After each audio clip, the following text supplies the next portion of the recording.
नमस्कार, स्वागत है आपका जी बिजनेस में। मैं हूं दीपक डोभाल। वक्त हो चला है बुलेटिन का। अगले आधे घंटे में हम आपको देश और दुनिया की तमाम अहम खबरें, कोरोना से जुड़े अपडेट और साथ ही साथ बाजार और कारोबार की तमाम हलचल बताएंगे, वो भी फटाफट अंदाज में। तो आइए शुरू करते हैं आधे घंटे में 40 खबरों का पावर पैक फटाफट सिलसिला।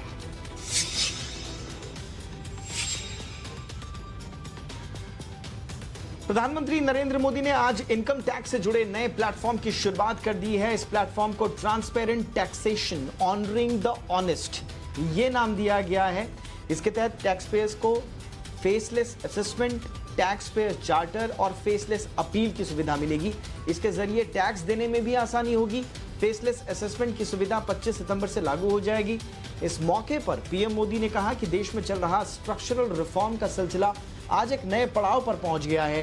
देश का ईमानदार टैक्स पेयर राष्ट्र निर्माण में बहुत बड़ी भूमिका निभाता है। इस प्लेटफॉर्म में फेसलेस असेसमेंट, फेसलेस अपील और टैक्स पेयर चार्टर जैसे बड़े रिफॉर्म्स हैं। फेसलेस असेसमेंट और टैक्स पेयर चार्टर आज से ही लागू हो गए, जबकि फेसलेस अपील की सुविधा 25 सितंबर यानी दीनदयाल उपाध्याय जी के जन्मदिन से पूरे देश भर में नागरिकों के लिए उपलब्ध हो जाए। पीएम मोदी ने कहा कि आज हर नियम कानून को व्यक्ति आधारित और पब्लिक फ्रेंडली बनाने पर जोर दिया गया है। उन्होंने ये भी कहा कि ये नए भारत में नए गवर्नेंस मॉडल का प्रयोग है, जिसके सुखद परिणाम भी देश को मिल रहे हैं। प्रधानमंत्री ने कहा कि पहले मजबूरी या फिर दबाव में लिए गए फैसलों को ही रिफॉर्म कह दिया जाता था। इस वजह से नतीजे नहीं मिलते थे, लेकिन अब ये सोच और अप्रोच दोनों बदल गई हैं। जहां कॉम्प्लेक्सिटी होती है, वहां कंप्लायंस भी मुश्किल होता है। कम से कम कानून हो, जो कानून हो वो बहुत स्पष्ट हो, तो टैक्स पेयर भी खुश रहता है और देश खुशहाल होता है। बीते कुछ समय से यही काम करने की दिशा में एक के बाद एक कदम उठाए जा रहे हैं। प्रधानमंत्री नरेंद्र मोदी ने कहा कि अब टैक्स सिस्टम फेसलेस हो रहा है। ये टैक्स पेयर्स के लिए निष्पक्षता और एक भरोसा देने वाला होगा। आपको बता दें कि टैक्स मामलों में बिना आमना सामना किए अपील की सुविधा 25 सितंबर से पूरे देश में नागरिकों के लिए उपलब्ध हो जाएगी। 25 सितंबर को दीनदयाल उपाध्याय का जन्मदिन है।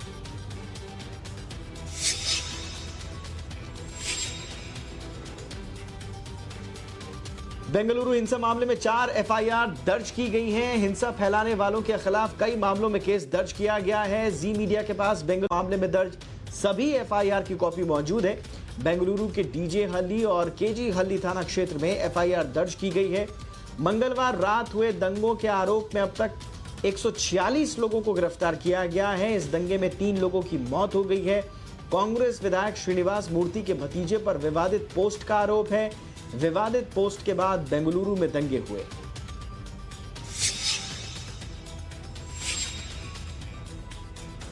राजस्थान में अशोक गहलोत सरकार पर सियासी संकट खत्म होने का नाम नहीं ले रहा है। सचिन पायलट खेमे की वापसी के बाद अब बीजेपी सरकार के खिलाफ विधानसभा में अविश्वास प्रस्ताव लेकर आएगी। कल से शुरू होने जा रहे विधानसभा सत्र में बीजेपी की ओर से अविश्वास प्रस्ताव लाने का ऐलान किया गया है। अब अशोक गहलोत को सरकार बचाने के लिए फ्लोर टेस्ट में बहुमत साबित करना होगा। उधर बीजेपी नेता गुलाबचंद कटारिया ने कहा कि यह सरकार जल्द गिरने वाली है, क्योंकि कांग्रेस अपने घर में टांका लगाकर कपड़े को जोड़ना चाह रही है, लेकिन कपड़ा फट चुका है।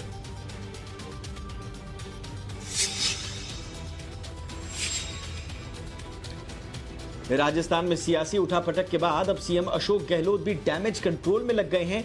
सचिन पायलट की वापसी और प्रदेश में चले सियासी संकट को लेकर उन्होंने एक के बाद एक ट्वीट किए। अपने इन ट्वीट्स में सीएम गहलोत ने विधायकों को संदेश देते हुए लिखा कि पार्टी का संघर्ष सोनिया गांधी और राहुल गांधी के नेतृत्व में लोकतंत्र को बचाने का है। उन्होंने लिखा कि पिछले 1 महीने में जो पार्टी में जो भी गलतफहमियां हुई हैं, हम उसे भूलने की कोशिश करें, उसे भूलने की जरूरत भी है। आपको बता दें कि कल ही राज्य के मुख्यमंत्री अशोक गहलोत ने विधायकों की नाराजगी पर कहा था कि जिस तरह पिछले दिनों के घटनाक्रम रहे हैं और विधायकों को जिस तरह से होटल में रहना पड़ा, उससे उन्हें नाराज होने का पूरा हक है।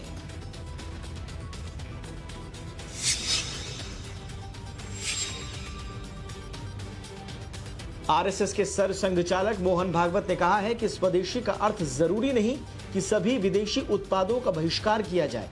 उन्होंने कहा कि केवल ऐसी प्रौद्योगिकी या उत्पादों का आयात किया जाए जिसकी देश में पारंपरिक रूप से कमी है या स्थानीय स्तर पर उपलब्ध नहीं है। कोविड-19 के मद्देनजर आत्मनिर्भरता और स्वदेशी की प्रासंगिकता का जिक्र करते हुए भागवत ने कहा कि महामारी ने स्पष्ट कर दिया है कि वैश्वीकरण के वांछित नतीजे हासिल नहीं हुए हैं और एक आर्थिक मॉडल सभी जगहों पर लागू नहीं होता।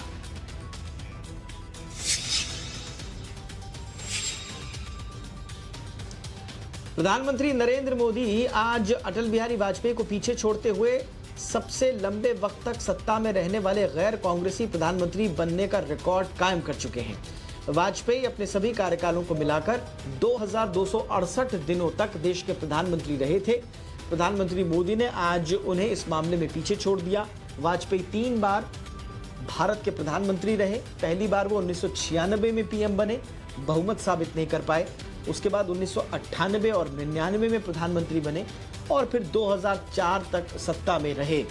वाजपेयी पहले ऐसे गैर कांग्रेसी प्रधानमंत्री थे जिन्होंने अपना कार्यकाल पूरा किया था।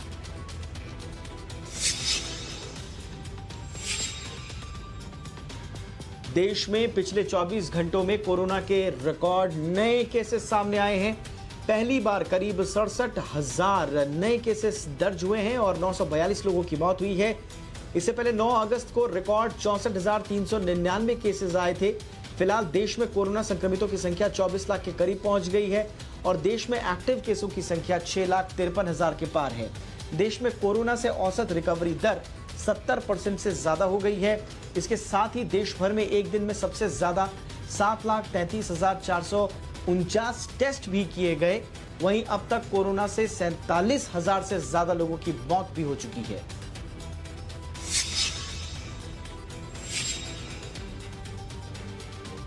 श्री राम जन्मभूमि तीर्थ क्षेत्र ट्रस्ट के अध्यक्ष महंत नृत्य गोपाल दास कोरोना पॉजिटिव पाए गए हैं।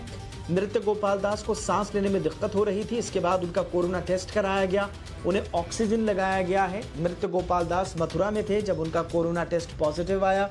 इस बीच मुख्यमंत्री योगी आदित्यनाथ ने महंत नृत्य गोपाल दास और मथुरा के जिलाधिकारी से बातचीत की है। महंत को गुरुग्राम स्थित मेदांता हॉस्पिटल में शिफ्ट कराया गया है। पिछले दिनों ही अयोध्या में रामलला के 2 पुजारी कोरोना संक्रमित मिले थे। कोरोना संकट को देखते हुए राम जन्मभूमि मंदिर के भूमि पूजन के कार्यक्रम में खास इंतजाम किए गए थे।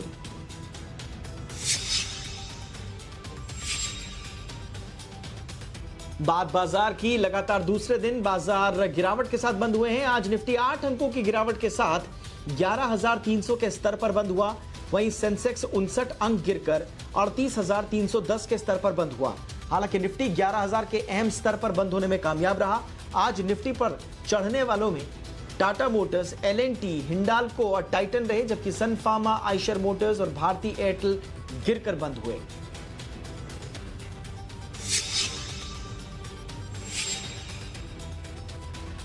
रिजर्व बैंक के बोर्ड की कल बैठक होने वाली है, जिसमें खास तौर पर बैंक के सालाना वित्तीय खातों को मंजूरी दी जाएगी। कल होने वाली बैठक में सरकार को डिविडेंड देने पर भी चर्चा की जाएगी। डिविडेंड का मुद्दा काफी अहम है क्योंकि कोरोना संकट के चलते सरकारी आमदनी पर भारी दबाव है। सरकार को आरबीआई से डिविडेंड के तौर पर 60,000 करोड़ रुपए मिलने का अनुमान है। इस साल आरबीआई से कम डिविडेंड मिलने का अनुमान है।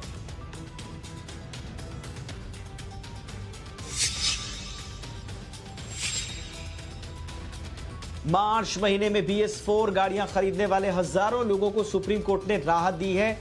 लॉकडाउन के कारण 31 मार्च की समय सीमा से पहले BS4 वाहनों का पंजीकृत नहीं करा पाने वाले लोगों को सुप्रीम कोर्ट ने रजिस्ट्रेशन कराने की अनुमति दे दी है कोर्ट ने कहा कि सिर्फ उन BS4 वाहनों को रजिस्टर किया जाए जिन्हें लॉकडाउन से पहले बेचा गया था और ई वाहन पोर्टल पर अपलोड किया गया था। मतलब ये कि लॉकडाउन के बाद बेचे गए BS4 वाहनों के रजिस्ट्रेशन पर रोक बरकरार रहेगी।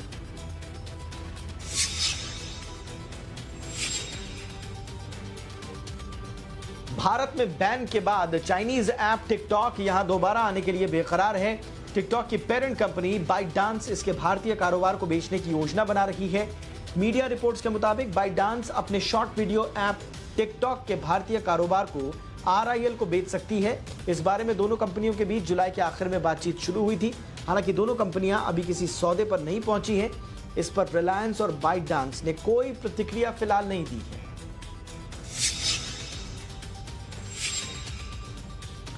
कोरोना काल में ज्यादातर सेक्टर्स की ग्रोथ में गिरावट आई है, लेकिन इंश्योरेंस सेक्टर अच्छा प्रदर्शन कर रहा है। इस दौरान जनरल इंश्योरेंस सेक्टर में 18% की ग्रोथ दर्ज की गई। Stand alone health insurance company का जुलाई प्रीमियम 40% बढ़ा है। कोरोना काल में इंश्योरेंस के प्रति बढ़ी जागरूकता की वजह से हेल्थ इंश्योरेंस प्रोडक्ट की जोरदार डिमांड है। इस दौरान इंश्योरेंस कंपनियों ने नए प्रोडक्ट भी लॉन्च किए हैं। एडाई ने जुलाई में कोरोना से जुड़े 2 प्रोडक्ट लॉन्च करने की अनुमति दी थी।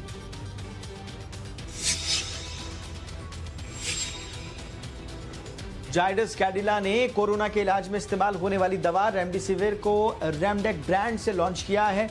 रेमडेक की 100 मिलीग्राम की शीशी की कीमत 2800 रुपए है, जो भारत में उपलब्ध रेमडेसिविर का सबसे सस्ता ब्रांड है। जायडस कैडिला ने बताया कि यह दवा पूरे देश में उपलब्ध रहेगी। इस दवा के लिए API का निर्माण समूह की गुजरात स्थित इकाई में किया गया है। जायडस कैडिला कोविड-19 की वैक्सीन बनाने की कोशिश भी कर रही है और जाइकोव डी नाम की यह वैक्सीन क्लिनिकल ट्रायल के दूसरे चरण में है।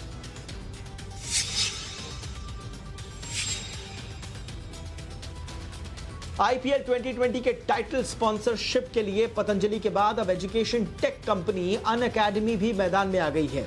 चीनी कंपनी वीवो के IPL से हटने के बाद अब 2 भारतीय कंपनियों ने स्पॉन्सरशिप की इच्छा जाहिर की है। BCCI ने स्पॉन्सरशिप की रकम को भी घटा दिया है। पहले यह रकम 440 करोड़ रुपए सालाना थी, लेकिन बोर्ड ने इसको अब 300 से 350 करोड़ रुपए सालाना कर दिया है। अनअकैडमी अभी सेंट्रल स्पॉन्सरशिप पूल का हिस्सा है। पतंजलि और अनअकैडमी के साथ बायजू और Amazon भी टाइटल स्पॉन्सरशिप की रेस में शामिल हैं।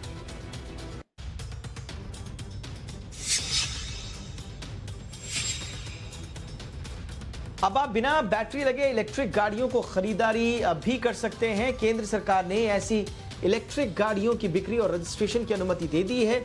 सरकार के इस फैसले से इलेक्ट्रिक गाड़ियों की कीमतों में कमी आ सकेगी, क्योंकि इलेक्ट्रिक वाहनों की कुल लागत में करीब 30 से 40% कीमत बैटरी की होती है। केंद्रीय सड़क परिवहन मंत्रालय ने इस बारे में सभी राज्यों और केंद्र शासित प्रदेशों को चिट्ठी लिखी है।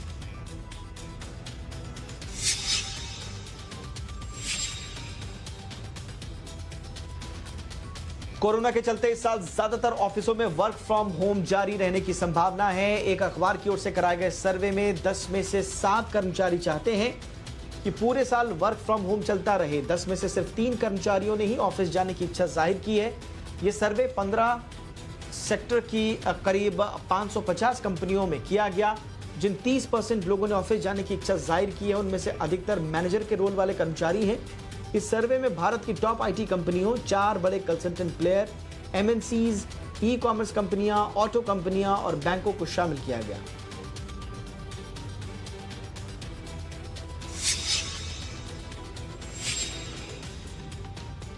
देश की सबसे बड़ी स्टील कंपनी सेल में इतिहास रचने जा रहा है। पब्लिक एंटरप्राइजेस सिलेक्शन बोर्ड ने इसकी सरकारी नवरत्न कंपनी की अगली चेयरपर्सन के लिए सोमा मंडल के नाम की सिफारिश की है। वो ये पद संभालने वाली पहली महिला होंगी। अभी तक वो सेल में डायरेक्टर हैं। चेयरपर्सन पर पद जो है, उनकी नियुक्ति को मंत्रिमंडल की नियुक्ति समिति की तरफ से हरी झंडी मिलना बाकी है। अगर उनकी नियुक्ति को मंजूरी मिल जाती है तो वो अनिल कुमार चौधरी की जगह लेंगी, जो दिसंबर में रिटायर हो रहे हैं। सोमा मंडल की प्रस्तावित नियुक्ति इस मायने में अहम है क्योंकि वो उन चंद महिलाओं में शामिल हैं जो सरकारी कंपनियों में इस मुकाम पर पहुंची हैं।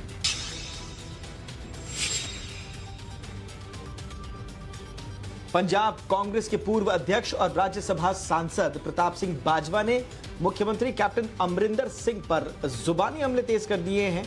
पंजाब में मुख्यमंत्री बदलने की मांग कर रहे बाजवा ने अब कहा है कि कैप्टन अमरिंदर सिंह ने अपना मानसिक संतुलन खो दिया है। वो जहरीली शराब से राज्य में 121 लोगों के मारे जाने के मुद्दे पर घिरने के बाद बौखला गए हैं। बाजवा ने अपनी पुलिस सुरक्षा वापस लेने के लिए कैप्टन अमरिंदर सिंह और पंजाब के डीजीपी दिनकर गुप्ता पर हमला बोला।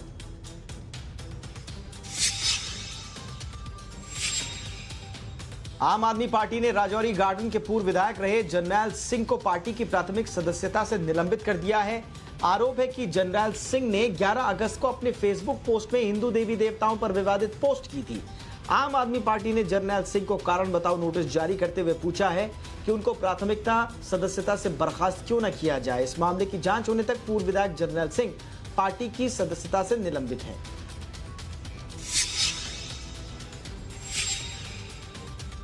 उत्तराखंड के चमोली में भारी बारिश से जनजीवन अस्त व्यस्त हो गया है। बारिश के साथ चमोली में लैंडस्लाइड भी हुआ है। मौसम विभाग ने आज और कल के लिए देहरादून, हरिद्वार, पौड़ी, टिहरी, उधम सिंह नगर, नैनीताल, चमोली, बागेश्वर, पिथौरागढ़ में भारी से बहुत भारी बारिश होने की आशंका जाहिर की है और रेड अलर्ट भी जारी किया है।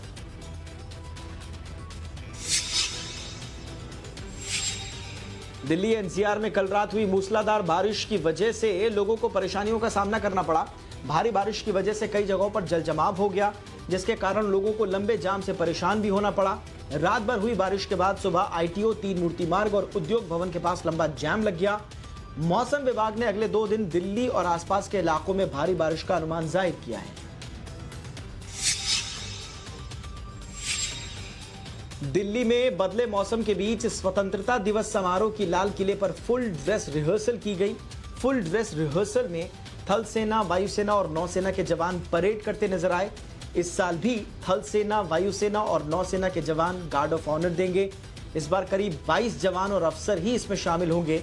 इस साल देश 74वां स्वतंत्रता दिवस मना रहा है। हालांकि कोरोना महामारी के चलते इस साल का 15 अगस्त का कार्यक्रम हर साल के मुकाबले थोड़ा अलग होने जा रहा है। इस बीच 15 अगस्त को लेकर लाल किले के आसपास सुरक्षा बढ़ाई गई है। अतिरिक्त सुरक्षा बलों को तैनात किया गया है।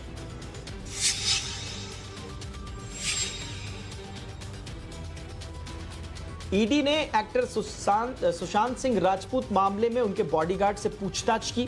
इससे पहले ईडी रिया चक्रवर्ती और उनके भाई शोविक चक्रवर्ती, पिता इंद्रजीत चक्रवर्ती से पूछताछ कर चुकी है। सुशांत की एक्स बिजनेस मैनेजर श्रुति मोदी, दोस्त सिद्धार्थ पिठानी और बहन नीतू सिंह से भी सवाल जवाब हुए हैं। दरअसल ईडी ने इस मामले में मनी लॉन्ड्रिंग केस दर्ज किया है। उनसे सबूतों के लिए रिया चक्रवर्ती के मोबाइल फोन को जब्त भी किया गया। जांच एजेंसी का कहना है कि उनके फोन में पैसों के लेन देन को लेकर कई जानकारियां मिल सकती हैं।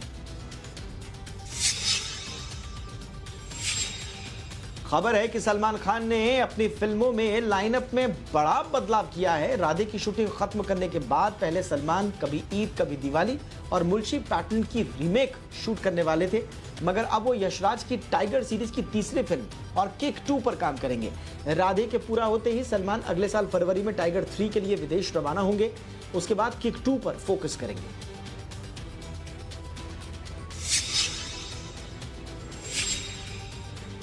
कपिल शर्मा के फैंस के लिए खुशखबरी है। कपिल, जो लॉकडाउन के बाद द कपिल शर्मा शो के साथ वापसी कर चुके हैं, बहुत जल्द डिजिटल डेब्यू करते नजर आएंगे। सोर्सेस के मुताबिक कपिल ने एक वेब शो दादी की शादी का हिस्सा बनने के लिए हामी भर दी है, जो कि सोनी लिव पर स्ट्रीम होगा।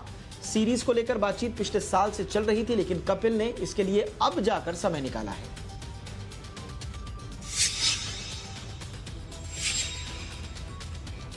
नेपोटिज्म डिबेट के चलते आलिया भट्ट की फिल्म सड़क 2 को जनता के गुस्से का शिकार होना पड़ा है। सोशल मीडिया पर फिल्म के ट्रेलर को लेकर काफी नेगेटिविटी नजर आई। यूजर्स ने न सिर्फ फिल्म के ट्रेलर और एक्टर्स को ट्रोल किया, बल्कि यूट्यूब पर सड़क 2 के ट्रेलर को खूब नापसंद भी किया। इसके चलते ये ट्रेलर नंबर 1 पर ट्रेंड हो रहा है। अब तक इस ट्रेलर को 60 लाख से ज्यादा लोगों ने डिसलाइक किया है।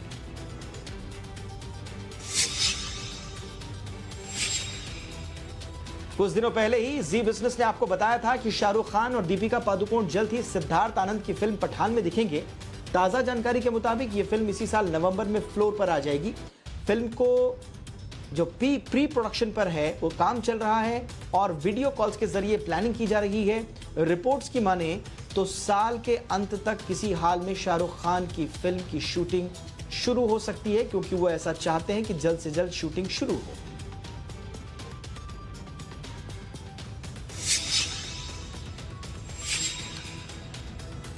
पूर्व क्रिकेटर और कमेंटेटर आकाश चोपड़ा ने धोनी को लेकर बड़ा बयान दिया है। चोपड़ा ने कहा है कि भारतीय टीम 2021 टी20 वर्ल्ड कप में धोनी के कंधों के बिना भी जीत सकती है।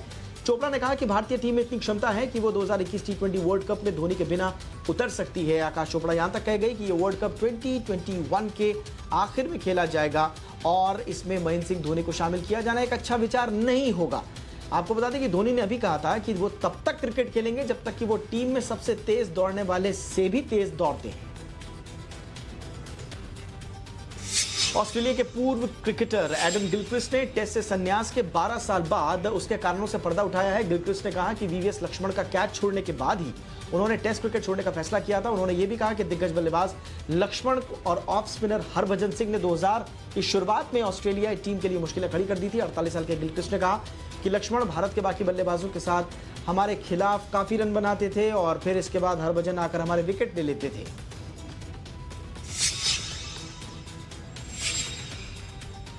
Allrounder Ravindra Jadeja Chennai super kings के 6 दिन के आईपीएल कंडीशनिंग कैंप का हिस्सा नहीं होंगे। यह कैंप 15 से 20 अगस्त के बीच चेन्नई में लगना है। इस कैंप में महेंद्र सिंह धोनी, हरभजन सिंह, सुरेश रैना, अंबाती रायडू जैसे खिलाड़ी शामिल हो रहे हैं। चेन्नई सुपर किंग्स के सीईओ काशी विश्वनाथन ने कहा कि जडेजा कुछ निजी कारणों से कैंप में शामिल नहीं हो रहे हैं, लेकिन 21 अगस्त को दुबई की फ्लाइट पकड़ने के लिए वक्त से पहले वो चेन्नई पहुंच जाएंगे। महेंद्र सिंह धोनी ने चेन्नई रवाना होने से पहले अपने शहर रांची में कोविड टेस्ट कराया था, जो नेगेटिव आया। धोनी ने आईपीएल प्रोटोकॉल का पालन करते हुए अपना टेस्ट कराया। रांची के एक प्राइवेट अस्पताल में कोरोना वायरस टेस्ट के नमूने लिए गए। आईपीएल से पहले सीएसके का चेन्नई में एक ट्रेनिंग कैंप है और कैंप में शामिल होने के लिए कोविड रिपोर्ट नेगेटिव आना जरूरी थी। अगर कोरोना संकट के कारण 2021 में होने वाला टी20 वर्ल्ड कप की मेजबानी किसी भी कारण से भारत नहीं कर पाता है तो उसका आयोजन होगा श्रीलंका और यूएई में।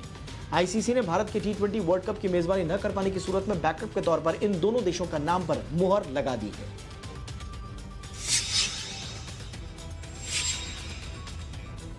भारतीय मूल की कमला हैरिस ने उपराष्ट्रपति पद के लिए डेमोक्रेटिक पार्टी का उम्मीदवार चुने जाने के बाद अपना पहला भाषण में दिया और उसमें अपनी मां श्यामला गोपालन को याद किया। उन्होंने कहा कि उनकी मां ने ही उन्हें मुश्किल समय में हाथ पर हाथ रखकर बैठने और शिकायत करने की जगह हालात में सुधार के लिए काम करने की सीख दी थी।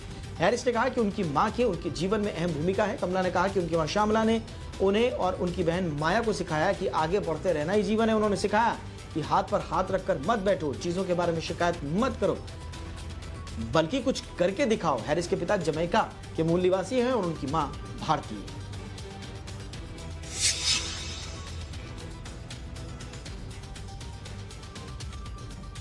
तो ये था आज का बुलेटिन। इजाजत दें, नमस्कार।